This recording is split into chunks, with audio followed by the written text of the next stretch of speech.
பங்குச்சந்தையில முதலீடு செய்யறீங்களா? இந்த விஷயத்தை எப்பவும் நினைவுல வச்சுக்கோங்க. விலை குறைவா கிடைக்குதுன்ற காரணத்துக்காக மட்டும் பங்குகளை வாங்கக்கூடாது. சில பங்குகள் 50 பைசா, ₹1 கூட கிடைக்கும்.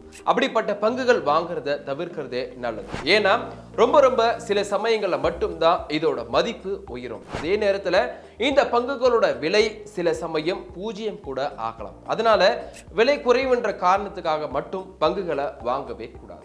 பங்குச்சந்தையில லாபம் கிடைக்கணும்னு வைக்கிற நம்பிக்கை போல நஷ்டம் ஏற்பட்டா அதை தாங்கிறதுக்கான மன உறுதி நமக்கு இருக்கான்னு முதல்ல முடிவு பண்ணிக்கணும். அதுக்கு என்ன பண்ணணும் அப்படின்னா, நம்முடைய தேவை போக மீதம் இருக்க பணத்தை கொண்டு வந்து மார்க்கெட்ல போடக்கூடாது. வேற எதுக்கோ வச்சிருக்கிற பணத்தை இதுல போட்டா நஷ்டம் ஏற்படும் பொழுது சமாளிக்க முடியாம போயிடும். முதலீட்டினுடைய காலத்தை கவனிச்சுட்டே வரும். வாங்கி வைக்கிறதுல மட்டும் கவனம் செலுத்தாம பங்கு எப்போ ஏறுது எப்போ இறங்குதுன்னு கவனிச்சுட்டே வரணும். ஏன்னா நல்ல விலை வரும்போது பங்குகளை விற்கணும்னா அந்த பங்குகளோட போக்கு நமக்கு தெரிஞ்சிருக்கணும். அப்போதான் சரியான முடிவு எடுத்திருக்குமான்னு நமக்கு நாமளே கணிக்கவும் முடியும். அதே மாதிரி பங்கு சந்தையை பொறுத்த அளவுல பொறுமை ரொம்ப முக்கியம். ஒரு பங்கு விலை குறைவா கிடைக்குதுன்னு உடனே வாங்கக்கூடாது. அந்த பங்குகளுடைய எதிர்காலம், கடந்த கால வீழ்ச்சி, ஏற்றம் எல்லாத்தையும் பார்த்துட்டு வாங்குறது பத்தி முடிவு செய்யணும்.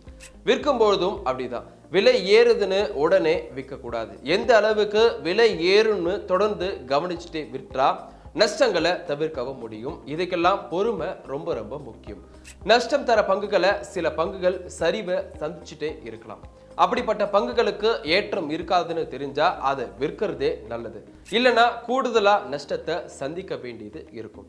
இந்த விஷயங்களை ஃபாலோ பண்றது மூலமா லாபம் சம்பாதிக்க முடியுதோ இல்லையோ நஷ்டம் ஏற்படாம தவிர்க்கவும் முடியும்.